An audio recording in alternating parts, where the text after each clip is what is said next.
Visionária Esportes.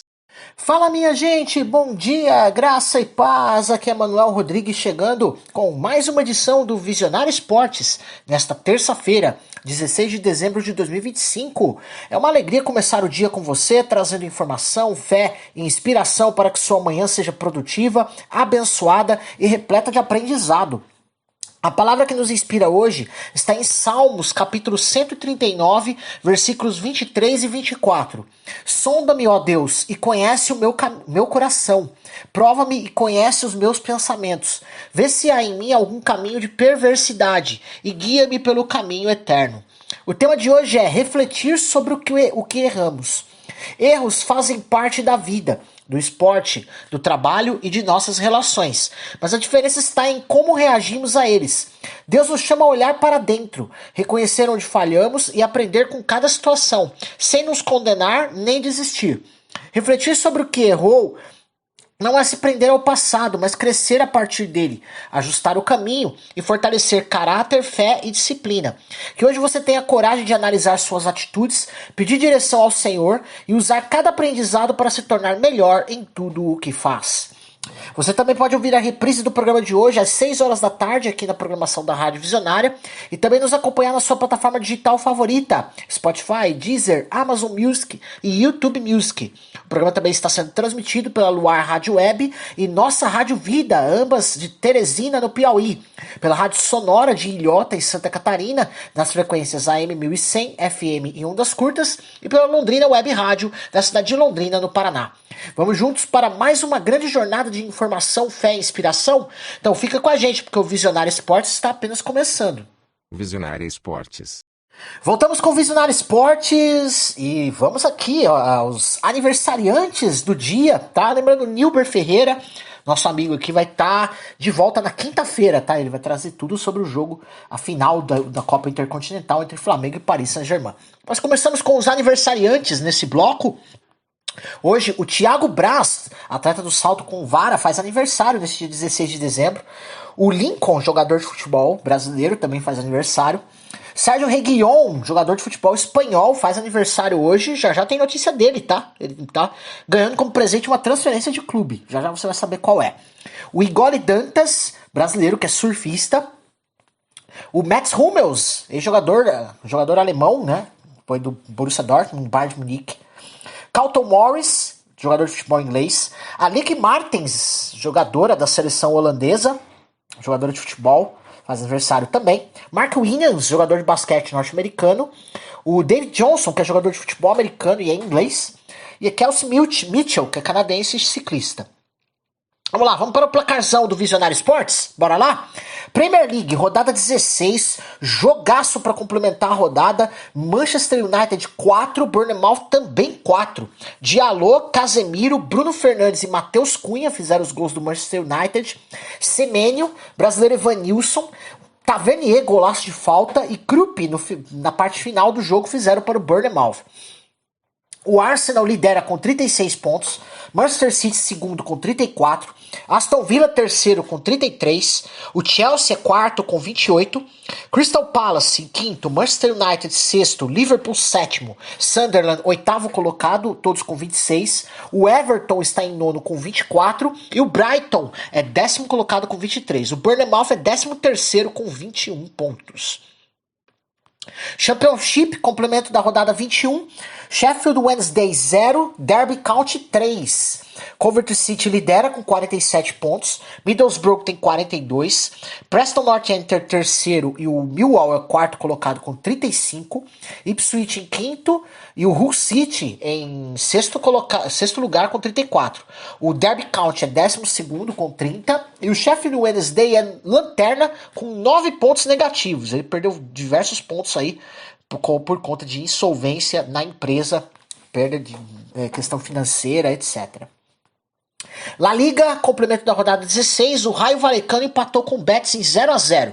Barcelona lidera com 43, Real Madrid vice-líder 39, Villarreal terceiro com jogo a menos tem 35, Atlético de Madrid em quarto com 34, o Espanhol é quinto com 30 e o Betis é sexto com 25. O Raio Vallecano é 13º com 18.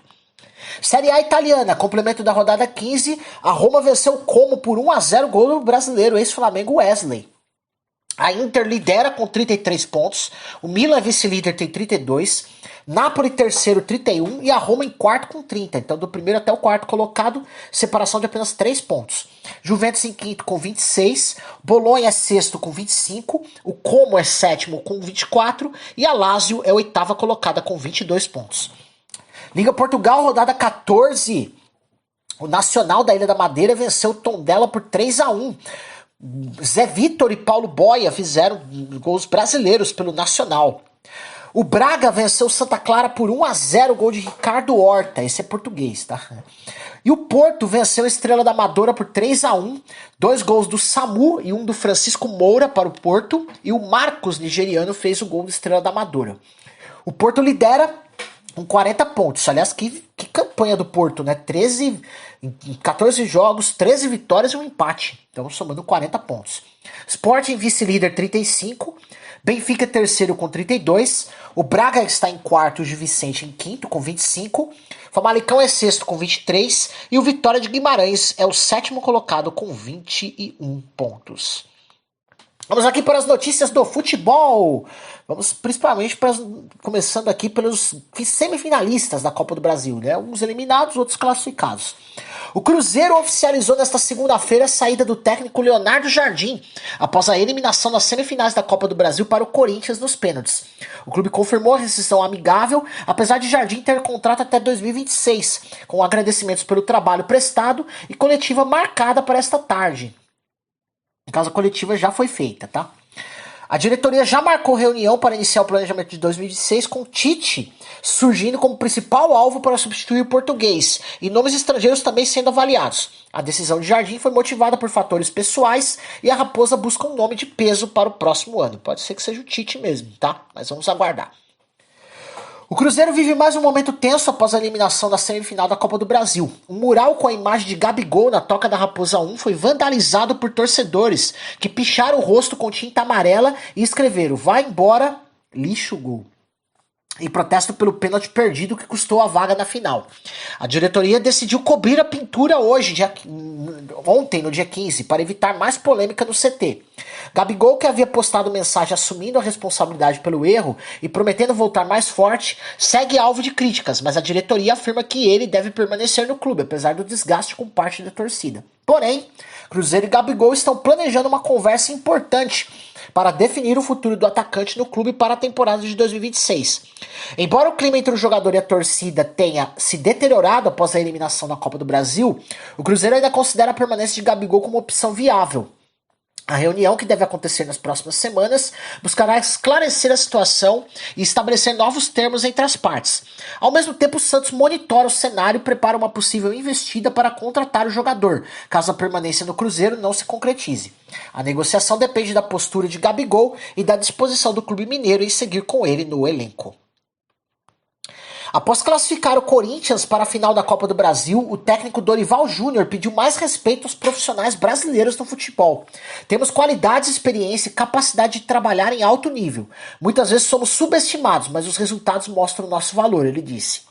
Dorival destacou a importância de valorizar o trabalho local e lembrou que a conquista da vaga na final é fruto de planejamento, dedicação e conhecimento do futebol nacional.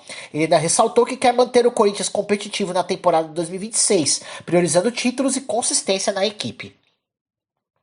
Hugo Souza se tornou um dos grandes protagonistas do Corinthians na Copa do Brasil, alcançando a marca de 10 pênaltis defendidos pelo clube. Lembrando que 2 defesas cruciais vieram na semifinal contra o Cruzeiro, que garantiram a vaga na final.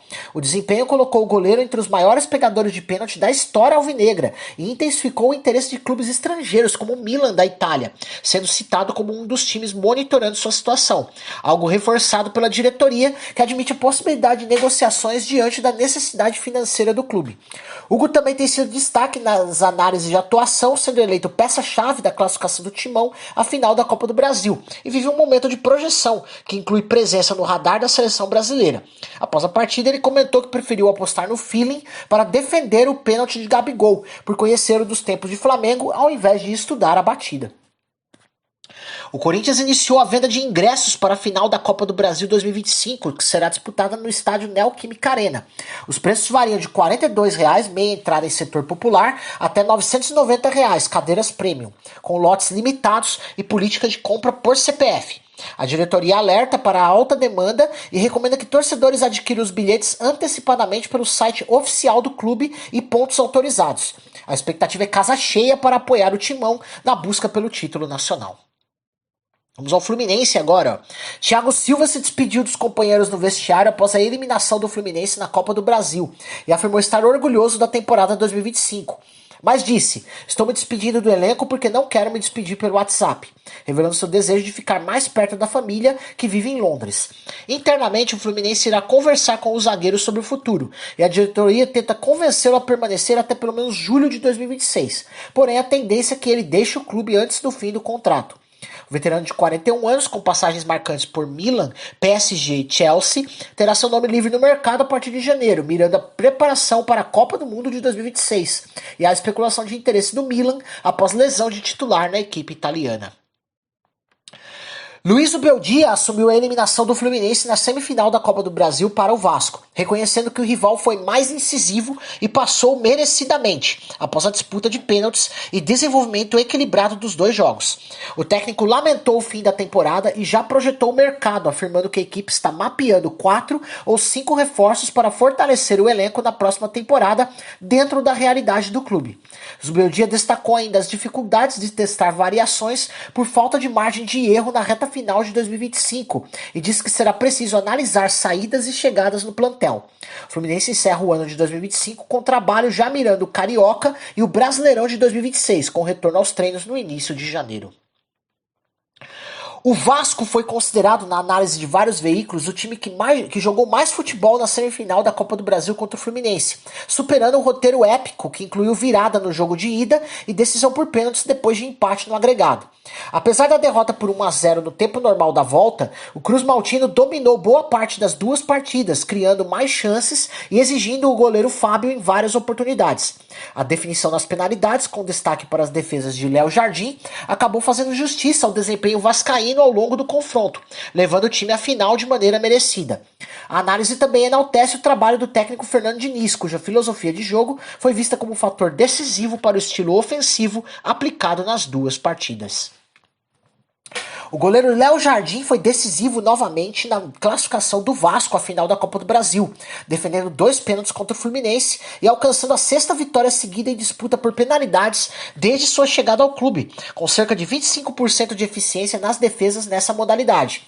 No total geral, considerando pênaltis no tempo normal e nas decisões, ele já soma aproximadamente 12 defesas em 55 cobranças, reforçando seu papel de protagonista nas campanhas vascaínas.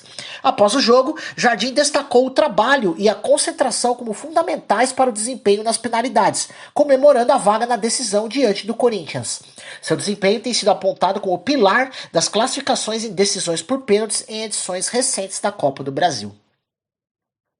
O Vasco definiu com a CBF e os jogadores no vestiário que o segundo jogo da final da Copa do Brasil contra o Corinthians será disputado no Maracanã no domingo 21 de dezembro, mesmo com parte do elenco preferindo São Januário. O consenso foi pela melhor atmosfera e estrutura do estádio carioca. A confirmação veio após reunião entre dirigentes, atletas e o presidente Pedrinho, aproveitando o clima positivo depois da classificação nos pênaltis sobre o Fluminense, no próprio Maracanã. O duelo de ida será na Neoquímica Arena em São Paulo, na quarta-feira, dia 17, dando início à disputa pelo título da Copa do Brasil de 2025. E a CBF definiu o árbitro da primeira partida da final da Copa do Brasil 2025 entre Corinthians e Vasco. O gaúcho Rafael Rodrigo Klein, de 35 anos e integrante do quadro da FIFA, foi escolhido para apitar o duelo desta quarta-feira às 9h30 na Neoquímica Arena em São Paulo. Klein foi selecionado pela entidade, levando em conta sua qualificação, condicionamento físico e desempenho em jogos importantes ao longo da temporada, e será apoiado por assistentes e equipe de arbitragem escalada pela CBF. A partida de volta da final está marcada para domingo, dia 21, às 6h30 da tarde no Maracanã, encerrando a decisão da Copa do Brasil. O prefeito do Rio de Janeiro, Eduardo Paes, anunciou ponto facultativo nesta quarta-feira, a partir do meio-dia, devido à expectativa pelos jogos das finais do Flamengo na Copa Intercontinental e do Vasco na Copa do Brasil.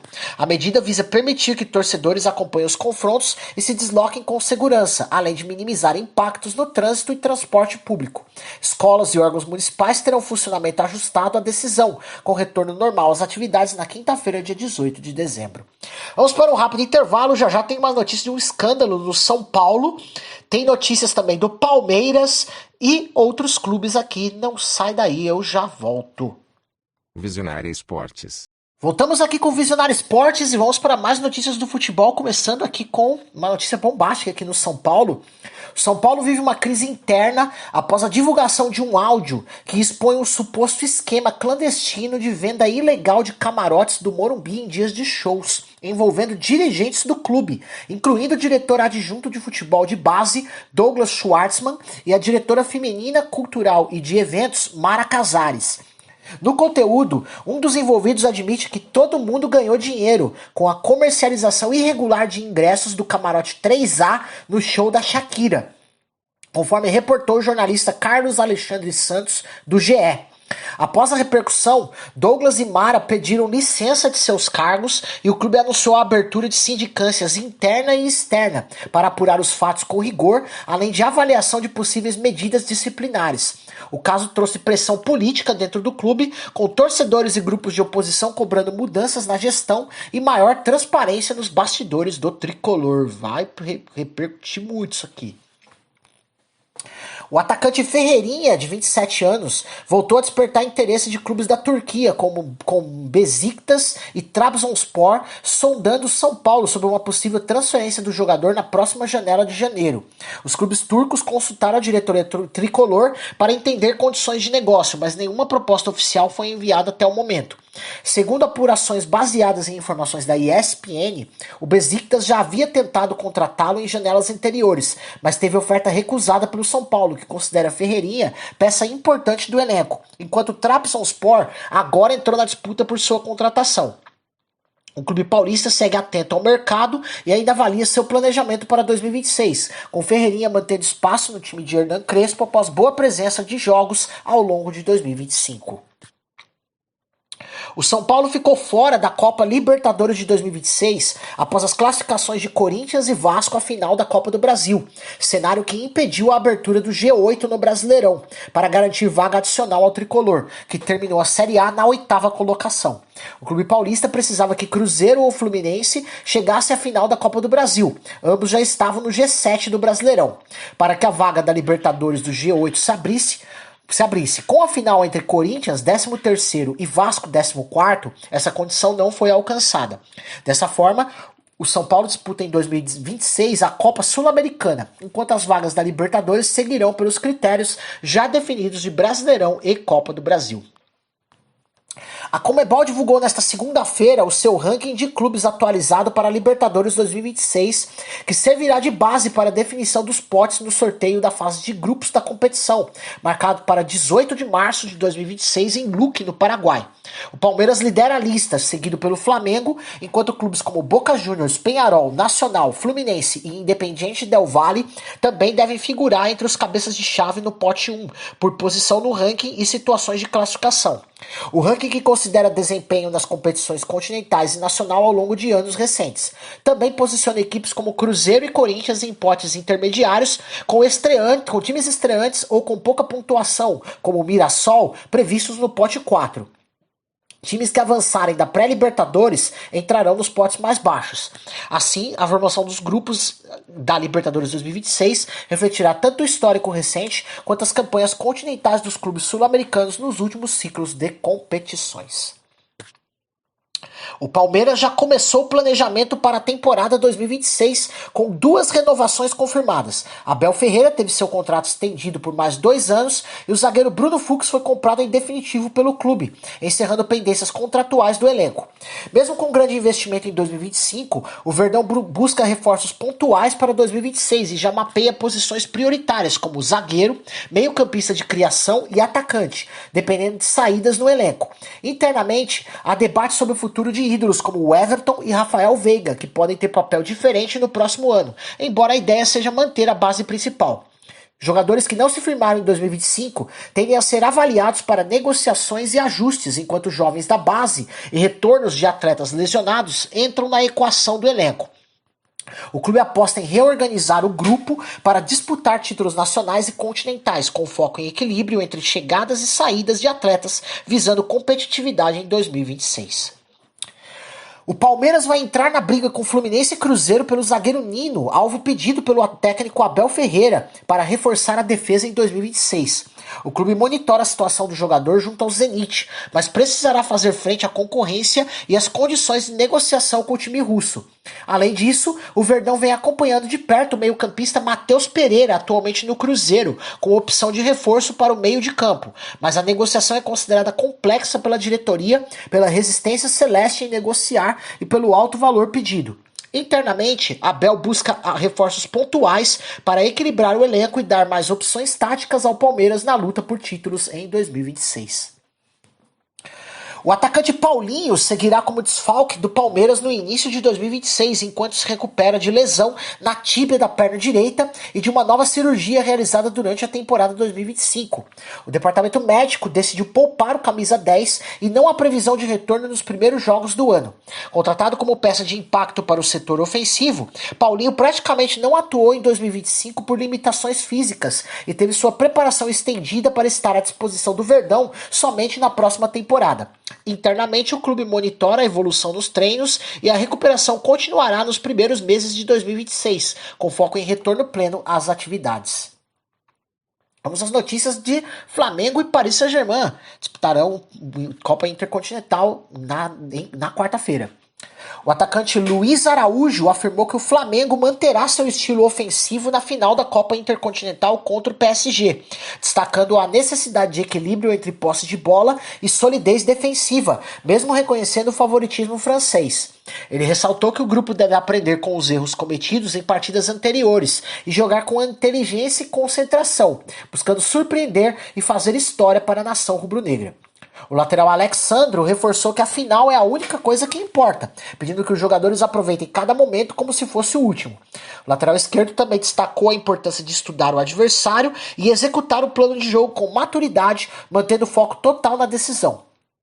A partida será quarta-feira, dia 17, às 2 da tarde, no Ahmad Bin Ali Saad Stadium, no Catar. O PSG chega à final da Copa Intercontinental ainda tão forte quanto o time campeão da Champions League 2025, mas apresenta algumas mudanças. Sob o comando de Luiz Henrique, a equipe deixou de depender apenas de superestrelas e adotou um jogo mais coletivo e estruturado, com destaque para Désiré Doué, Kvaratskhelia, Vitinha e Marquinhos. O time europeu dominou a Champions com goleada histórica sobre a Inter de Milão, mas na atual temporada tem enfrentado oscilações de desempenho, inclusive empates recentes no campeonato francês. Luiz Henrique ressalta a qualidade do Flamengo e evita comparações absolutas, destacando que será um desafio importante. Assim, o PSG mantém status de favorito, mas não está imune a ajustes e momentos de instabilidade, fatores que o Flamengo pode tentar explorar na decisão. O PSG realizou seu primeiro treino em Doha, no Catar, visando a final da Copa Intercontinental contra o Flamengo, sob o comando do técnico Luiz Henrique, com a atividade fechada à imprensa no centro de treinamento Al Ersal, nesta segunda-feira, dia 15. Entre os relacionados para a decisão, nomes como Marquinhos, recuperado de lesão no quadril, e Ousmane Dembélé, que vinha se recuperando de virose, estiveram em campo no treinamento. A preparação marca a adaptação ao clima e ao fuso local, com trabalhos táticos e físicos focados em ajustes finais antes do duelo. A imprensa só poderá acompanhar os primeiros 15 minutos do treino de terça-feira no estádio, após a coletiva oficial de Luiz Henrique. Na terceira fase de venda de ingressos da Copa do Mundo 2026, que funciona por sorteio de seleção aleatória, torcedores brasileiros registraram 101.576 pedidos, mantendo o Brasil entre os países com maior demanda fora dos anfitriões dos Estados Unidos, Canadá e México. Essa etapa segue aberta até 13 de janeiro de 2026 e após o fechamento das inscrições, a FIFA fará o sorteio em fevereiro para definir quem poderá comprar entradas específicas. Mais de 5 milhões de pedidos foram feitos nas primeiras 24 horas em todo o mundo, com jogos como Brasil e Marrocos e Escócia e Brasil entre os mais procurados pelos torcedores. O processo não usa ordem de chegada. Todos os inscritos têm chances iguais de serem sorteados, independentemente do dia de inscrição. A expectativa é grande entre os brasileiros pela chance de assistir partidas da seleção e de grandes confrontos do Mundial. O jornal espanhol AS avaliou a vitória do Real Madrid por 2-1 sobre o Alavés, destacando que Vinícius Júnior e Rodrigo foram decisivos, com assistência de Vini e gol de Rodrigo, que aliviaram a pressão sobre o técnico Xabi Alonso, mas ao mesmo tempo criticou duramente o desempenho coletivo da equipe. A reportagem afirmou que o time desmorona sob pressão, mostrando falta de controle e confiança diante das dificuldades táticas e de ritmo de jogo, mesmo com o triunfo na La Liga. Vini e Rodrigo, antes criticados, receberam elogios por terem dado vida ao trabalho de Alonso e ajudado a salvar a vitória, em uma temporada em que o clube tem oscilado entre resultados bons e abaixo do esperado. A imprensa espanhola também apontou que o Real não apresenta um futebol refinado e sofre defensivamente nos momentos de pressão, tornando a situação de Alonso ainda mais delicada. Apesar das críticas, torcedores merengues têm demonstrado apoio ao treinador e aos brasileiros do elenco após o jogo. O atacante Vinícius Júnior reclamou publicamente de um pênalti não marcado na vitória do Real Madrid por 2-1 sobre o Alavés pela La Liga, após sofrer um contato de Nahuel Tenaglia dentro da área, e protestou ao ser substituído, dizendo: "Não apita porque sou eu", insinuando tratamento diferenciado da arbitragem.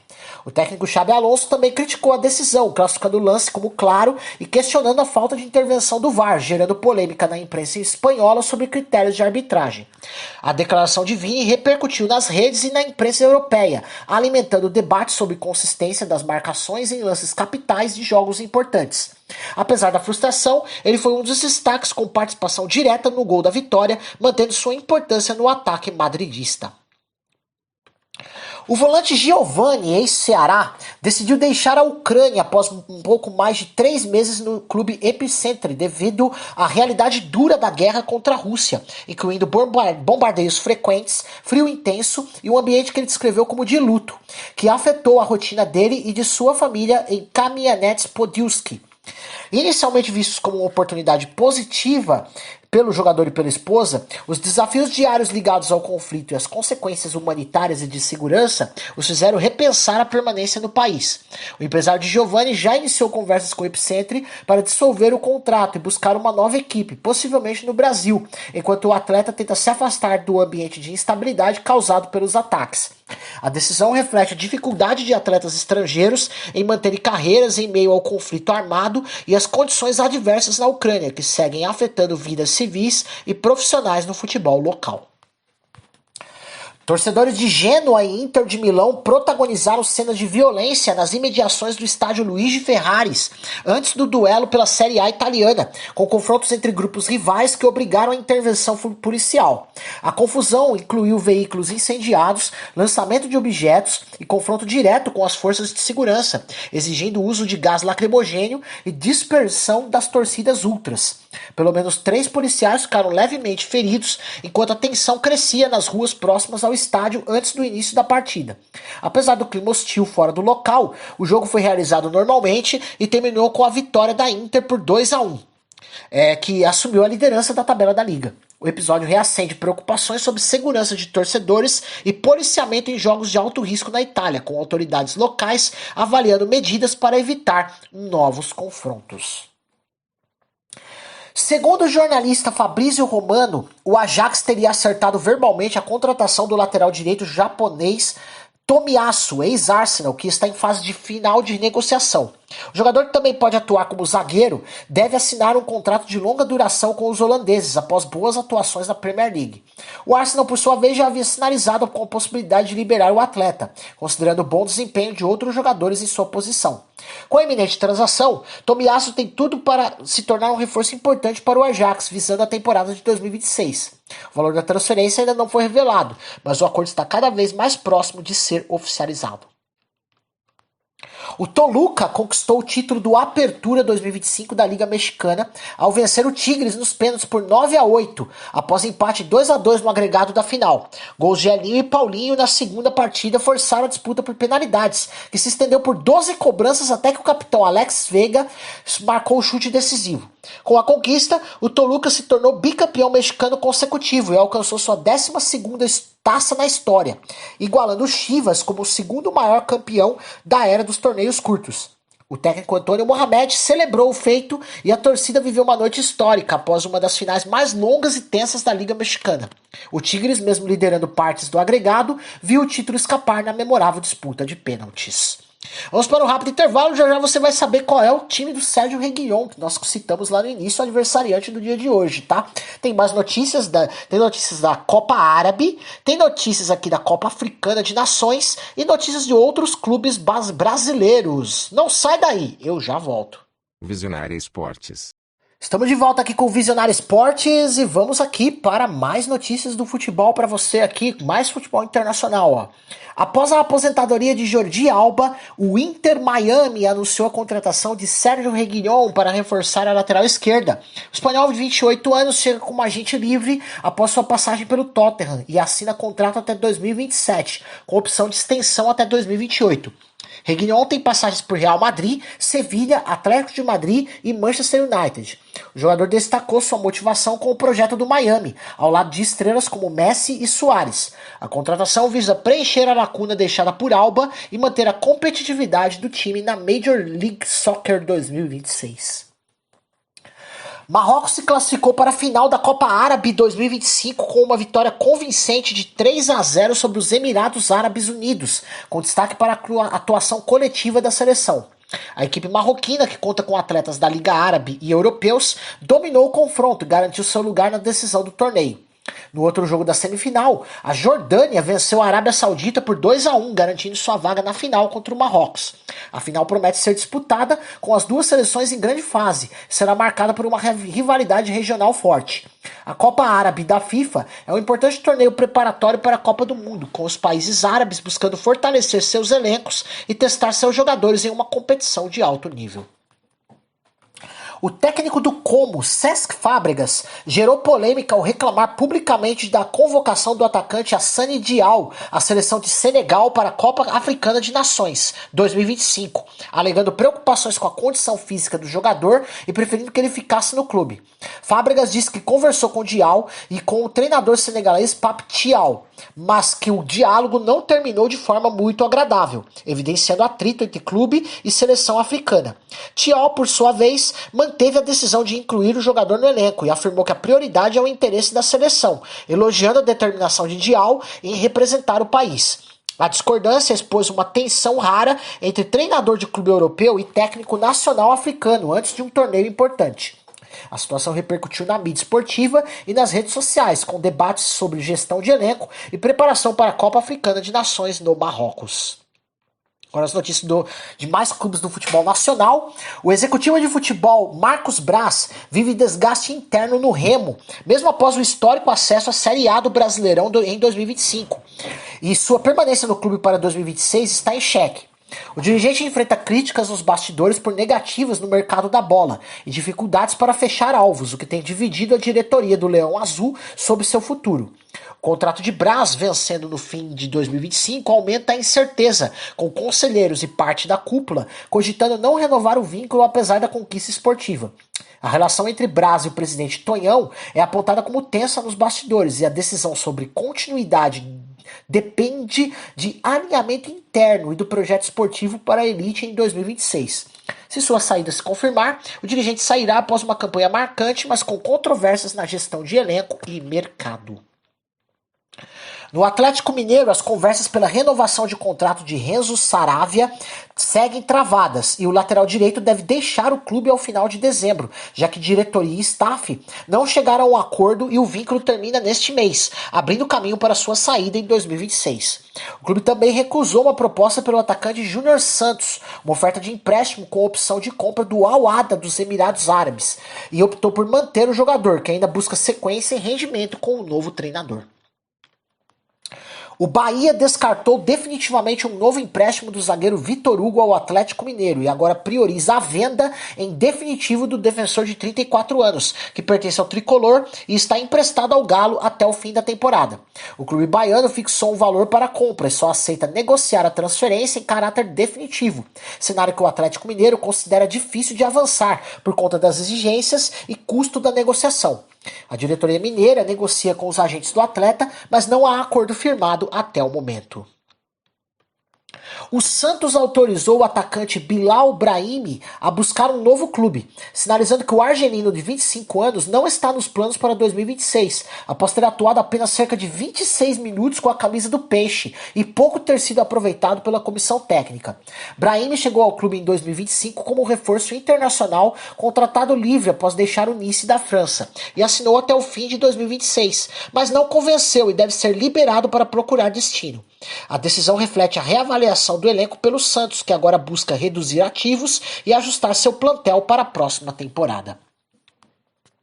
O dono da SAF do Botafogo, John Textor, criticou duramente as sanções aplicadas ao Lyon pela DNCG, órgão regulador do futebol francês, em meio aos problemas financeiros do clube europeu, e afirmou que muitos jogadores do elenco do Botafogo, que venceu o PSG no Mundial, se matariam para estar no Lyon, ironizando as restrições impostas ao clube francês. Textor também rechaçou acusações de transferências fantasmas ligadas à relação entre os clubes e defendeu que são negócios legítimos, questionando como o órgão francês pode impedir que atletas já contratados sejam inscritos. As declarações reforçam o embate do dirigente com o sistema regulatório francês e seguem repercutindo na relação entre as gestões do Botafogo e do Lyon. O Botafogo está estudando a possibilidade de vender o atacante Arthur ao futebol do Catar nesta janela de transferências, conforme a apuração de mercado nesta segunda-feira. A diretoria do Alvinegro pode avançar em uma negociação com o clube catari para abater a dívida que o clube tem com o jogador, e essa saída seria tratada como forma de equilibrar as finanças internas. O atacante chegou ao Botafogo no início de 2025, vindo do Zenit por cerca de 10 milhões de euros. Tem contrato até dezembro de 2029 e disputou 48 jogos na temporada, com 8 gols e 5 assistências. Até o momento não há confirmação oficial de proposta concreta, mas a negociação está em pauta no Glorioso e pode evoluir nos próximos dias da janela. O Grêmio recusou uma proposta do Nacional do Uruguai pelo atacante Christian Oliveira, deixando claro que não pretende liberar o jogador neste momento. A diretoria tricolor entende que o Uruguai é peça importante do elenco e só cogita negociá-lo mediante valores considerados elevados, acima do que foi apresentado pelos uruguaios. Christian Oliveira, de 22 anos, chegou ao clube em 2024, tem contrato em vigor e é visto como ativo valorizável para a próxima temporada. Com a negativa, o Grêmio reforça a estratégia de manter a base do elenco e só avançar em vendas que representem retorno esportivo e financeiro significativo. No Internacional, a situação do atacante Rafael Borré para 2026 segue indefinida nos bastidores. Apesar de ter contrato até dezembro de 2028, o colombiano teve uma temporada irregular em 2025 e diretoria e jogador já discutem caminhos para o futuro no clube, sem definição final anunciada. O staff de Borré ofereceu o jogador ao River Plate, mas os argentinos descartaram o retorno, evidenciando que o Inter pode analisar opções de saída ou manter o atacante dependendo da proposta e projeto esportivo. Internamente, o clube ainda pondera sobre o uso do atacante na próxima temporada, diante de desempenho abaixo do esperado e estratégia financeira do elenco. O diretor executivo de futebol do Red Bull Bragantino, Diego Serri, destacou que a principal diferença do clube em relação às equipes em que trabalhou anteriormente é a ausência de políticos na gestão, funcionando como uma empresa com decisões mais ágeis e foco no desempenho esportivo e administrativo. Serri, que está próximo de completar 3 anos no comando do futebol do Braga, ressaltou que o modelo empresa SAF da Red Bull proporciona maior clareza nos processos e menos interferência externa, em contraste com estruturas tradicionais de clubes que muitas vezes lidam com disputas internas e decisões políticas. Essa abordagem é vista como um dos pilares da identidade do projeto no clube paulista, alinhada à filosofia global da Red Bull de gestão corporativa no futebol. O Brasiliense anunciou a demissão do técnico Lúcio Flávio após uma sequência de derrotas em amistosos de pré-temporada. Resultados que geraram insatisfação interna às vésperas do início das competições oficiais de 2026. A diretoria avaliou que o desempenho da equipe ficou abaixo do esperado, especialmente no aspecto tático, e optou pela troca no comando para corrigir a rota ainda no planejamento da temporada. Lúcio Flávio havia sido contratado recentemente e não chegou a comandar o time em jogos oficiais, deixando o clube após poucos testes. O Brasiliense agora busca um novo treinador para dar sequência à preparação do elenco. Demitido na pré-temporada, impressionante, hein?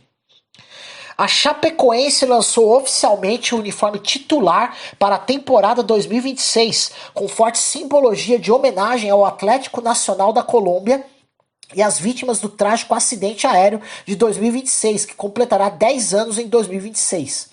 O novo manto traz listas verticais em verde e branco, inspiradas no clube colombiano e na memória daquele momento que marcou a história do futebol mundial, além de selos especiais que reforçam o respeito e a lembrança permanente das vítimas. Na gola interna, a frase "Somos mais que 11" e o selo "Para sempre lembrados" simbolizam o legado e a conexão entre as comunidades esportivas envolvidas. As camisas já estão disponíveis para pré-venda no site oficial e em breve chegam às lojas físicas da Chapecoense. O Coritiba formalizou uma parceria com o grupo que lidera o Independiente Del Valle do Equador, que agora entra como sócio investidor minoritário da SAF do clube paranaense. A iniciativa visa fortalecer o projeto esportivo e institucional do Coxa com aporte financeiro e transferência de know-how em metodologia de formação e gestão, inspirada no modelo de sucesso do Del Valle na revelação de talentos e resultados na América do Sul. Apesar da entrada dos novos investidores, o controle acionário da SAF permanece com o fundo Tricorp, que continua como sócio majoritário e responsável pelas principais decisões estratégicas. O foco da parceria é aprimorar a estrutura de futebol, especialmente nas categorias de base e na gestão esportiva, sem alterar a autonomia do Coritiba, prometendo colaboração técnica e experiência internacional para o projeto de longo prazo. Vamos para um rápido intervalo, já voltamos com as notícias dos outros esportes. Tem NBB, tem NBA, tem vôlei, tem vários esportes aqui para você. Não sai daí. Visionária Esportes. E voltamos aqui com o Visionário Esportes e vamos para as notícias dos outros esportes. Começamos pelo NBB, Novo Basquete Brasil, para você aqui, ó. Pelo NBB, o paulistano venceu o Fortaleza por 100-77 fora de casa, com grande atuação do uruguaio Caleb Hunter, que foi o cestinha da equipe com 19 pontos. Em Pato Branco, o Bauru superou o Pato Basquete por 69-61 em jogo equilibrado, decidido no último quarto. O destaque ficou para o venezuelano José Materan, com 16 pontos, enquanto o Andrezão foi dominante no garrafão e anotou um duplo-duplo com 15 pontos e 10 rebotes. Já no Vladimir Marques, o Corinthians derrotou o Rio Claro por 67-57, controlando o ritmo da partida.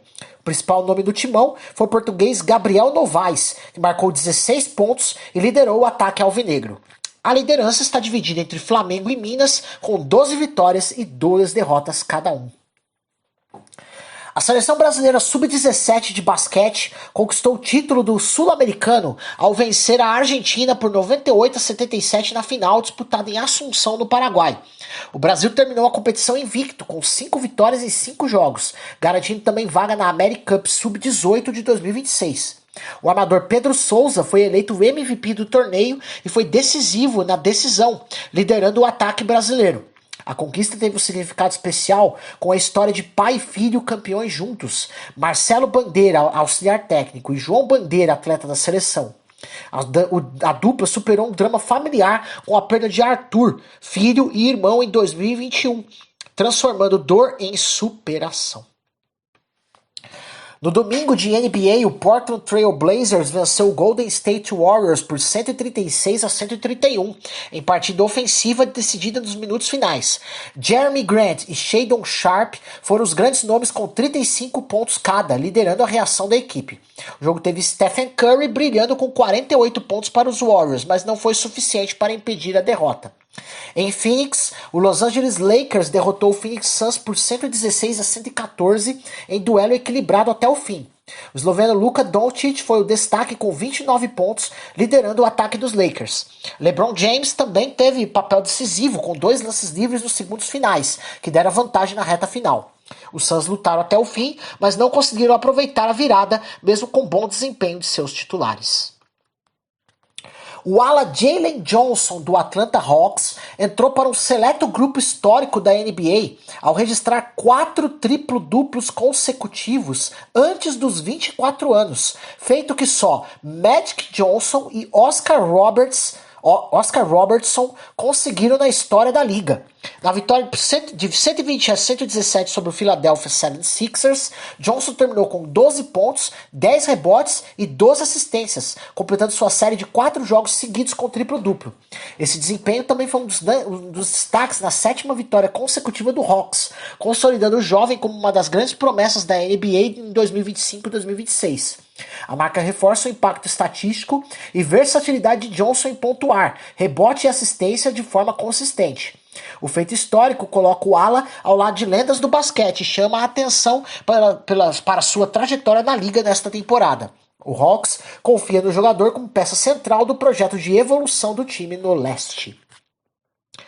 A NBA estuda mudanças no formato da fase final da Copa NBA já para as próximas edições do torneio, após avaliações internas sobre logística, audiência e impacto esportivo. Entre as ideias debatidas está a alteração da sede única das finais em Las Vegas, com a possibilidade de levar jogos decisivos para as outras cidades ou mercados estratégicos. Dirigentes também analisam ajustes no calendário, buscando reduzir o desgaste das equipes em meio à temporada regular. A liga considera ainda modificações no formato de classificação e na quantidade de jogos da fase final. A Copa NBA é vista como um produto em construção e a NBA mantém o objetivo de tornar o torneio mais atrativo para torcedores, atletas e patrocinadores.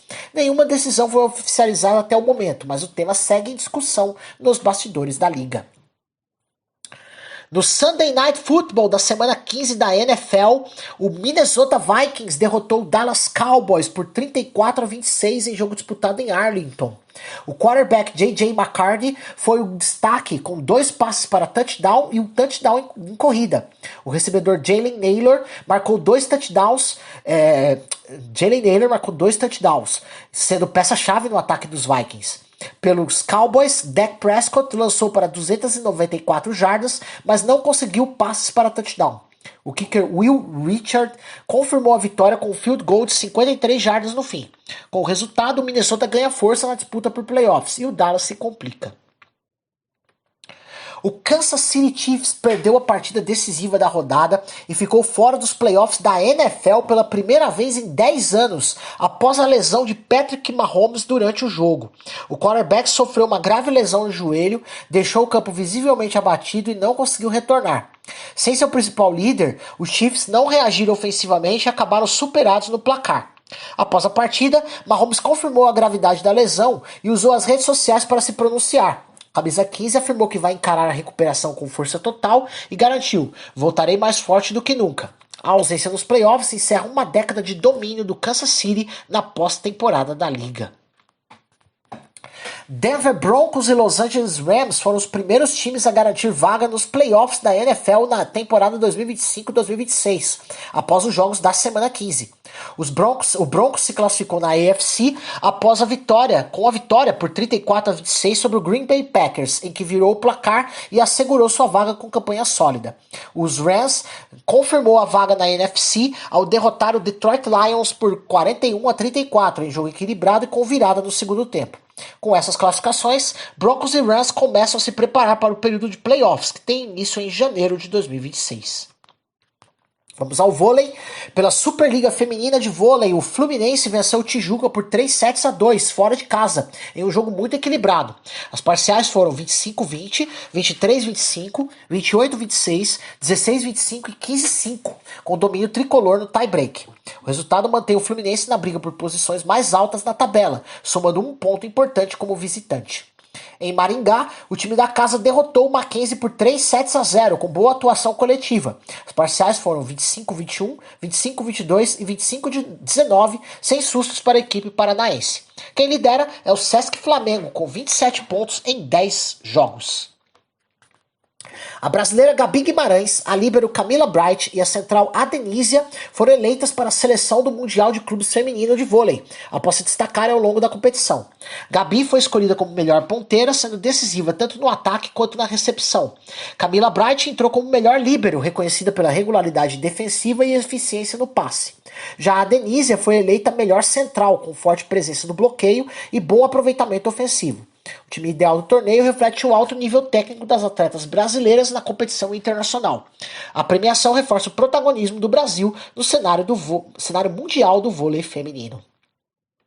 Falar em vôlei feminino, o técnico da seleção brasileira feminina de vôlei, José Roberto Guimarães, Zé Roberto, mais conhecido, né?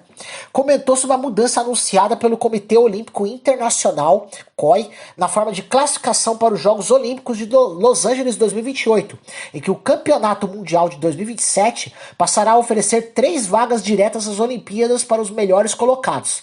Zé Roberto afirmou que a alteração não muda significativamente o planejamento do time, que continuará focado na Liga das Nações e no Sul-Americano de 2026 como principais caminhos para carimbar a vaga já no próximo ano, evitando depender do Mundial.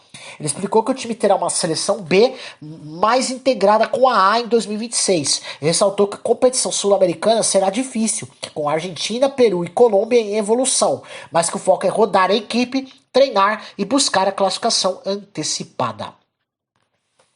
No Mundial de Clubes de Vôlei Masculino 2025, que começa em Belém hoje e vai até 21 de dezembro, 8 clubes disputam o título da mais importante competição de clubes da Federação Internacional de Vôlei, em sua 20ª edição. Estão confirmados 3 representantes brasileiros: Sada Cruzeiro, atual campeão e multicampeão mundial, Praia Clube, que garantiu vaga pelo vice-campeonato sul-americano, e o Campinas, convidado como anfitrião após a confirmação da sede no Mangueirinho.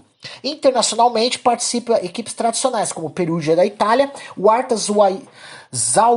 Zawiercie da Polônia, Al Rayyan do Catar, Osaka Bluteon do Japão e Sueli da Líbia, reunindo campeões e vice-campeões continentais de seus respectivos continentes. A edição em Belém marca mais uma vez o Brasil como epicentro do vôlei de clubes mundial. O bicampeão mundial de surf Felipe Toledo deixou sua casa na Califórnia, nos Estados Unidos, após 11 anos e fixou residência no Rio de Janeiro, reafirmando sua conexão com o Brasil e dizendo que sentir falta de ser brasileiro ao estar fora. A mudança, confirmada por veículos internacionais especializados em surf, marca um retorno definitivo ao país, apesar de não retornar à sua Ubatuba natal, e deve aproximá-lo mais de eventos, projetos e fãs no Brasil. Toledo, campeão mundial em 2022 e 2023, passou a maior parte da última década nos Estados Unidos, onde treinou e viveu com a família antes de optar pela volta ao lar carioca. Vamos a um rápido intervalo, já voltamos com notícias do UFC. Tem notícia de um campeão, um escândalo envolvendo um campeão. Notícias do Francis Ngannou, ex-UFC. Tem notícias de outros esportes aqui para você, além também da agenda esportiva do dia. Isso aí, já vamos trazer tudo isso para vocês após o intervalo. Visionária Esportes. Voltamos aqui com o Visionário Esportes. Vamos às últimas notícias dos outros esportes. Já tem a agenda esportiva do dia, hein? O ex-campeão peso pesado do UFC e atual estrela da PFL, Francis Ngannou, aceitou o desafio lançado pelo novo campeão dos pesos pesados da PFL, Vadim Nemkov, após a vitória deste em Lyon, marcando um possível grande confronto em 2026, possivelmente sendo uma das últimas lutas de Ngannou sobre seu contrato atual com a liga. Nemkov, ex-estrela do Bellator, venceu Renan Problema Ferreira e imediatamente apontou Ngannou como alvo, e The Predator respondeu afirmando que está pronto para o combate. A PFL vê esse duelo como um dos maiores da divisão, enquanto resta uma luta no contrato de Ngannou e a especulação sobre futuros planos entre MMA e possivelmente boxe. Olha uma notícia triste aqui. Jerônimo Mondragon dos Santos, ex-lutador de MMA, com passagem pelo UFC e subsecretário de Segurança Pública de São Gabriel da Cachoeira, no Amazonas, foi encontrado morto nesta segunda-feira, dia 15, no Rio Negro, após ficar desaparecido desde sábado, quando mergulhou em uma praia da região e não retornou. O corpo foi localizado por mergulhadores do Corpo de Bombeiros, cerca de 2 quilômetros do último ponto visto, e a prefeitura local confirmou a morte, lamentando a perda e prestando condolências à família e à comunidade esportiva. Mondragon, de 45 anos, teve carreira longa no MMA, competindo em várias ligas e chegando a assinar com o UFC em 2012, além de atuar recentemente no boxe sem luvas. Agora um escândalo aqui, ó.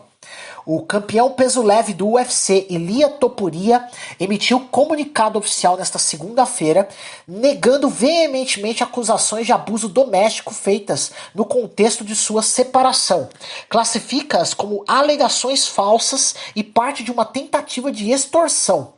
Topuria afirma que permaneceu em silêncio para proteger seus filhos, mas decidiu se manifestar depois que rumores começaram a se espalhar, e que já entregou à justiça áudios, vídeos, mensagens e testemunhos como prova contra o que considera chantagem, falsificação de provas e outras ameaças.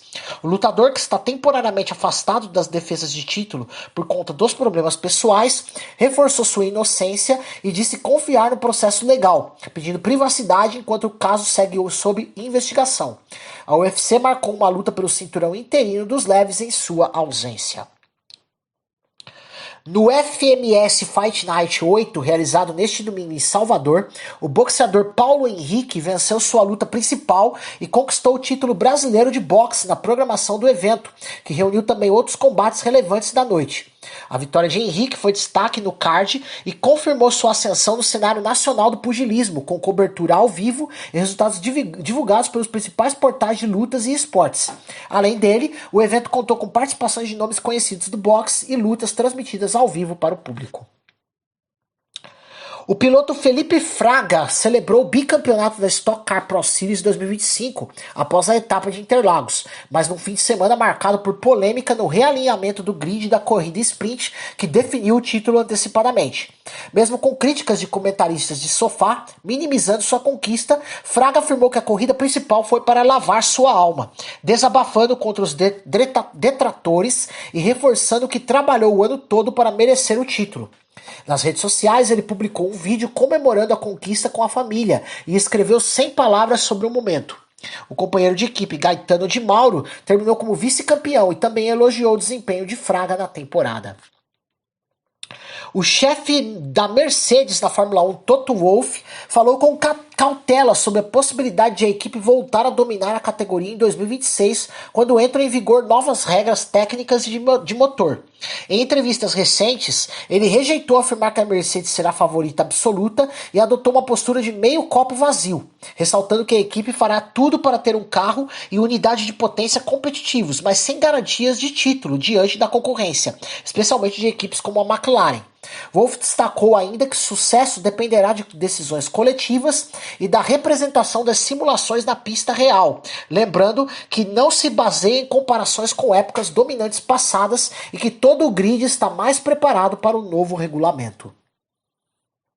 Nicolas Tombazis, diretor de monopostos da FIA, explicou que o retorno da turbulência aerodinâmica nas corridas de Fórmula 1 é, em parte, consequência das equipes explorarem ao máximo as liberdades e limites do regulamento vigente, que acabou permitindo que superfícies e detalhes gerassem mais este efeito indesejado. Segundo ele, não é apenas um problema técnico isolado, mas sim reflexo de um jogo de desenvolvimento contínuo por parte das equipes que sempre buscam performance, mesmo que isso acabe piorando o ar sujo para quem está atrás. Tombazis disse que a entidade está atenta ao tema e aberta a ajustes no regulamento de 2026 para mitigar a turbulência sem comprometer a performance geral e que soluções virão em conjunto com as equipes e fornecedores. A Audi confirmou a data oficial de lançamento do seu carro de Fórmula 1 para a temporada 2026. A apresentação global ocorrerá em 20 de janeiro de 2026 em Berlim, na Alemanha, em evento imersivo que também revelará nome, logo e pintura da equipe, agora chamada Audi Revolut F1 Team. O anúncio foi feito hoje e a data vem 6 dias antes do início dos testes oficiais de pré-temporada em Barcelona, marcando um dos passos finais antes da estreia da marca na categoria máxima do automobilismo.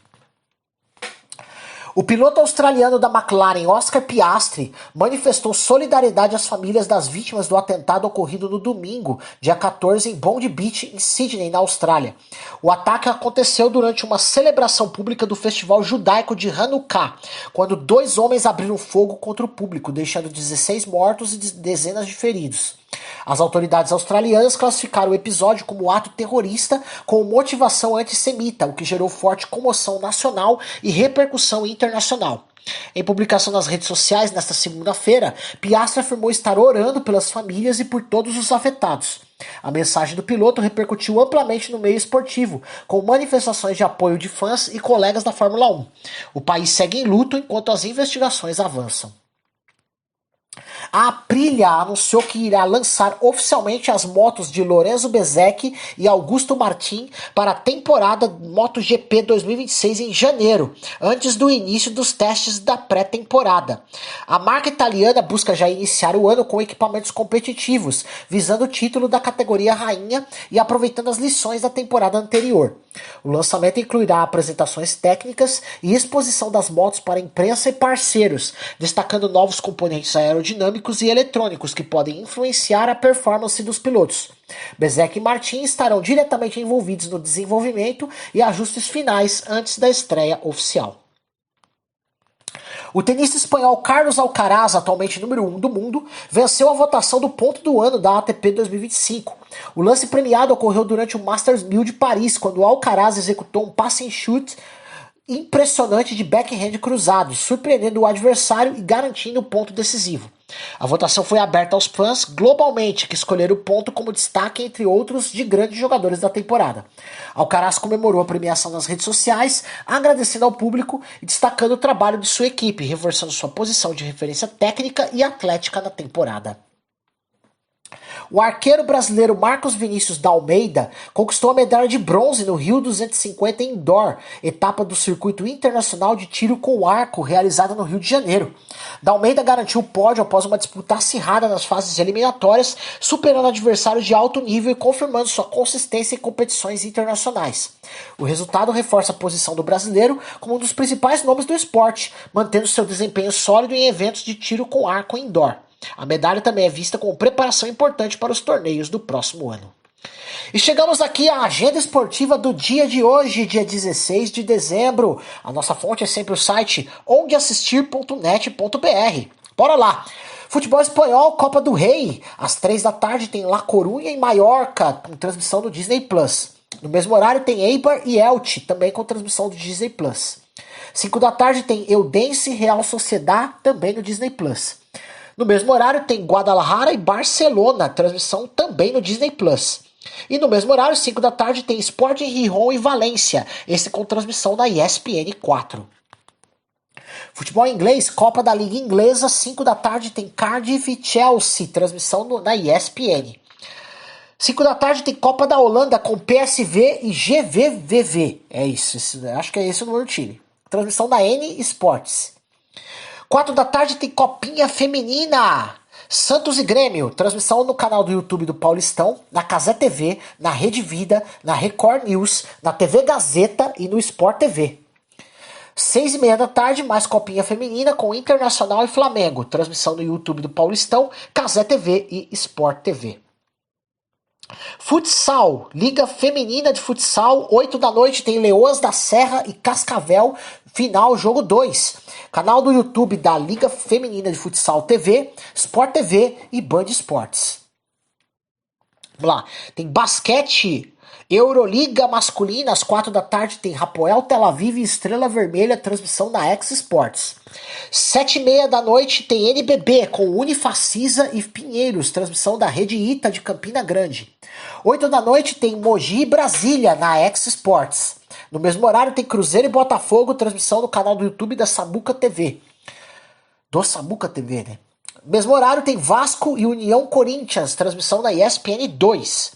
9 da noite tem basquete universitário com Tennessee e Louisville, transmissão da ESPN 3. E às 10h30 da noite tem a final da NBA Cup, né? Copa da NBA, com New York Knicks e San Antonio Spurs, transmissão da Prime Video. Vôlei, Copa do Mundo de Clubes Masculino, que vai começar 10 da manhã, tem Cruzeiro e Osaka Bluteon, transmissão da Cazé TV.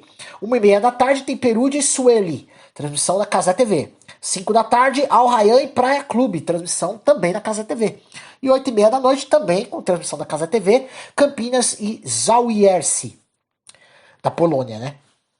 6h30 da tarde tem Superliga Masculina de Vôlei com Suzano e Goiás, transmissão da VB TV. Futebol americano universitário, 11 da noite tem Troy e Jacksonville State, transmissão da ESPN 3. E tênis, ao meio-dia, Lawn Tennis Buenos Aires, fase de grupos, com transmissão no Disney Plus. E assim, minha gente, vamos chegando ao final de mais uma edição do Visionário Esportes. Que alegria ter tido sua companhia, sua sintonia, seu carinho nesse dia de reflexão, fé e aprendizado. A palavra que nos acompanhou hoje está em Salmos, capítulo 139, versículos 23 e 24. Sonda-me, ó Deus, e conhece o meu coração. Prova-me e conhece os meus pensamentos. Vê se há em mim algum caminho de perversidade e guia-me pelo caminho eterno. Hoje refletimos sobre a importância de olhar para nossos erros com humildade e sabedoria. Reconhecer onde falhamos não nos diminui, pelo contrário, nos fortalece e nos prepara para agir melhor no futuro. Quando analisamos nossas atitudes, pedimos direção a Deus e aprendemos com cada situação. Transformamos erros em crescimento, amadurecimento e oportunidades de vitória. Que você termine este dia com o coração tranquilo, ciente de que Deus guia seus passos e transforma cada experiência em aprendizado e bênção. Você pode ouvir a reprise do programa de hoje às 6 da tarde, aqui na programação da Rádio Visionária, e também acompanhar o Visionário Esportes pelas suas plataformas digitais favoritas, Spotify, Deezer, Amazon Music e YouTube Music. O programa também está sendo transmitido pela Luar Rádio Web e nossa Rádio Vida, ambas da cidade de Teresina, no Piauí, pela Rádio Sonora, da cidade de Ilhota, em Santa Catarina, nas frequências AM 1100, FM e ondas curtas, pela Londrina Web Rádio, da cidade de Londrina, no Paraná. Eu sou Manuel Rodrigues, agradeço de coração pela sua audiência e desejo a você um dia abençoado com aprendizado, reflexão e direção de Deus em cada passo. Se Ele quiser, na quinta-feira, não teremos programa amanhã, tá? Então, quinta-feira, às 9 da manhã, estaremos juntos novamente. Até lá!